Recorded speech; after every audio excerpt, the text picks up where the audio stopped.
We provide you the platform to turn your dreams into reality. Give wings to your aspirations with KR Mangalam University. Bharat इस समय लगातार वैश्विक मंचों पर अपनी ताकत और प्रभाव बढ़ा रहा है। जापान के साथ बुलेट ट्रेन और सेमीकंडक्टर जैसी बड़ी साझेदारियां हो रही हैं।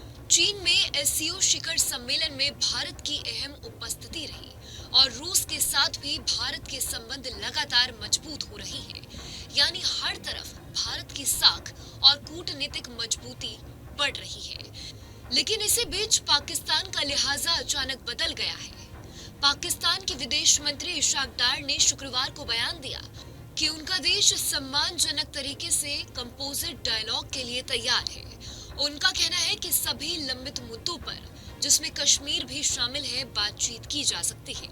हालांकि उन्होंने ये भी जोड़ दिया है कि पाकिस्तान भीख मांगकर बातचीत नहीं करेगा। ये बयान ऐसे समय में आया है जब भारत पहले ही साफ कर चुका है कि पाकिस्तान से बातचीत केवल 2 मुद्दों पर होगी: आतंकवाद पे लगाम और पाकिस्तान अधिकृत कश्मीर यानी पीओके की वापसी। दरअसल कंपोजिट डायलॉग कोई नया शब्द नहीं है। ये बातचीत की प्रक्रिया पहली बार साल 2003 में शुरू हुई थी, जब पाकिस्तान के राष्ट्रपति परवेज मुशर्रफ थे। इनमें दोनों देशों के बीच सारे विवादित मुद्दों पर चर्चा होती थी। लेकिन साल 2008 के मुंबई आतंकी हमले के बाद ये सिलसिला पूरी तरीके से ठप हो गया और फिर कभी पटरी पर नहीं लौट सका। अब पाकिस्तान के विदेश मंत्री का ये बयान इसलिए भी चर्चा में है क्योंकि हाल ही में भारत और पाकिस्तान के बीच तनाव बहुत बढ़ गया था। अप्रैल में पहलगाम में एक आतंकी हमले में 26 लोगों की मौत हुई थी। इस हमले के बाद भारत ने 7 मई को ऑपरेशन सिंदूर के तहत पाकिस्तान में मौजूद आतंकी ठिकानों पर स्ट्राइक की।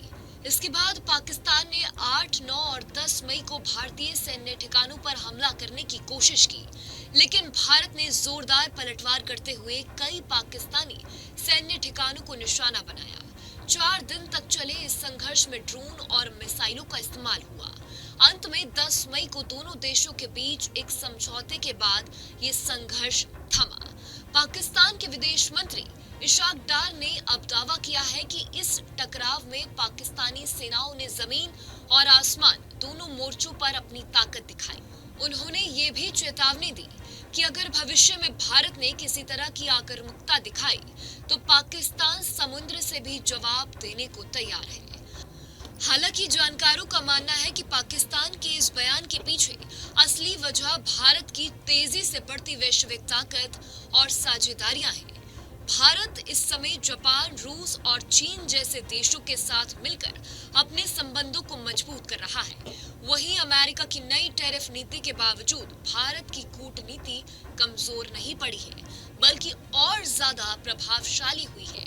ऐसे में पाकिस्तान पर दबाव बनना स्वाभाविक है। विशेषज्ञ मानते हैं कि पाकिस्तान की ये नई बातचीत की इच्छा दरअसल मजबूरी का नतीजा है।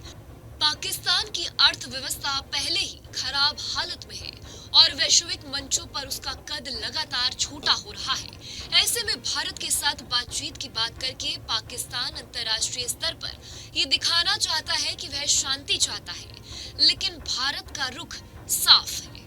भारत ने दोहराया है कि पाकिस्तान से बातचीत तभी संभव होगी जब आतंकवाद पर पूरी तरीके से रोक लगेगी और पाकिस्तान अधिकृत कश्मीर भारत को वापस मिलेगा। यानी बिना इन शर्तों के किसी नए अध्याय की शुरुआत संभव नहीं है। जहाँ भक्ति है हर शब्द में, कथाओं में छुपे हैं दिव्य रहस्य और ज्योतिष देता है जीवन को दिशा। धर्म से जुड़ी हर बातों को जानने के लिए हमारे चैनल स्तुति को सब्सक्राइब करें। चैनल पर जाने के लिए इस लिंक पर क्लिक करें।